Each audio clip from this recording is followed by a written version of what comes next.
क्या next week या तो कमिंग वीक्स के अंदर निफ्टी 883 पॉइंट्स अब जाने वाला है? अब आप बोलोगे भाई ये 883 ये कहाँ से निकाल के आए? इस वीडियो के अंदर पूरी जानकारी मिलेगी, एंड तक जरूर रहना। और अगर आप इस 883 पॉइंट्स का लॉजिक जानने के लिए रेडी हो, type ready in the comment box. चलिए मैं आपको यहाँ पे ले चला हूँ निफ्टी के वीकली चार्ट के अंदर। लास्ट वीक के अंदर, लास्ट वीकली एनालिसिस के अंदर, और मैंने इस बात के ऊपर बहुत गौर फरमाया था कि ये जो निफ्टी का लेवल है ना 24,753 760 के आसपास का, ये बहुत क्रूशियल लेवल है क्योंकि यहाँ पे एक्चुअली प्रीवियस स्विंग लो बना हुआ था।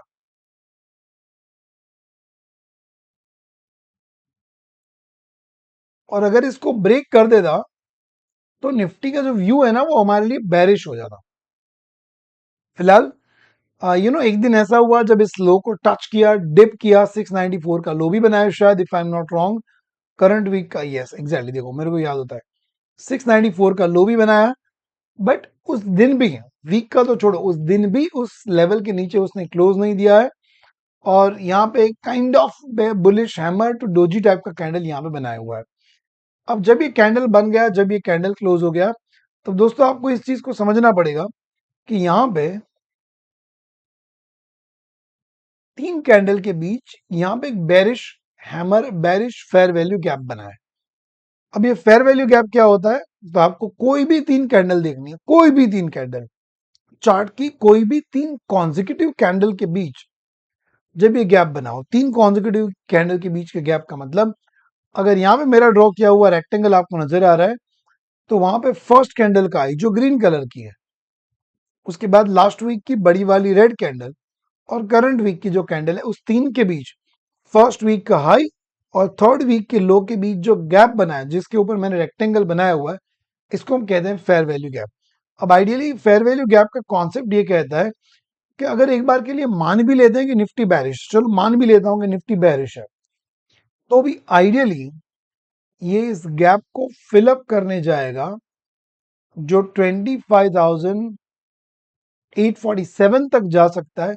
और वहां से अगर रिजेक्शन दे, वहां से अगर रेड कैंडल बनाए, वहां से अगर बैरिश हैमर कैंडल बनाए, तो फिर से और नीचे भी आ सकता है। मैं उसमें ना नहीं कह रहा हूं आपको, क्योंकि यहाँ पे ना, यहाँ तक अभी एक बुलिश फेयर वैल्यू गैप भी फिलअप करना बाकी है, ये लेवल तक।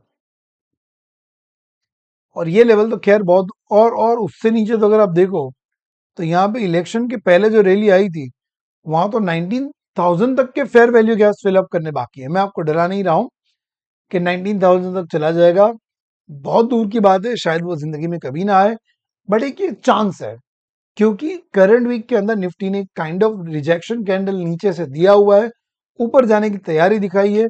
और अगर करंट वीक का हाई ब्रेक होता है, देखिए इसके लिए बहुत जरूरी होगा कि करंट वीक का जो हाई बना है 25,234, उसको ब्रेक करे। अगर 25,234 ब्रेक करता है, उसके ऊपर निकलता है, तो मैं मानता हूं कि फिर हमें यहाँ पे 800 पॉइंट का एक मुंह देखने को मिल सकता है, जो इसको 25,847 तक लेके जा सकता है। बट अगर नीचे की तरफ ज्यादा लो ब्रेक करेगा, तो फिर हमें और नीचे की तरफ का प्लान ज्यादा करना पड़ेगा, और फिर हम थोड़ा बुलिश ट्रेड लेने से बचेंगे। तो ये बहुत सिंपल निफ्टी का एनालिसिस है। एक बेरिश फेयर वैल्यू गैप ऊपर की तरफ बना हुआ है, निफ्टी ने कैंडल के अंदर थोड़ी बुलिशनेस भी दिखाई है, तो शायद कमिंग वीक या तो नेक्स्ट टू नेक्स्ट वीक के आने वाले वीक्स के अंदर हमें 883 पॉइंट का बुलिश मूव देखने को मिल सकता है। आपको वीडियो कैसा लगा जरूर कमेंट बॉक्स में लिख के बताना। Thank you so much.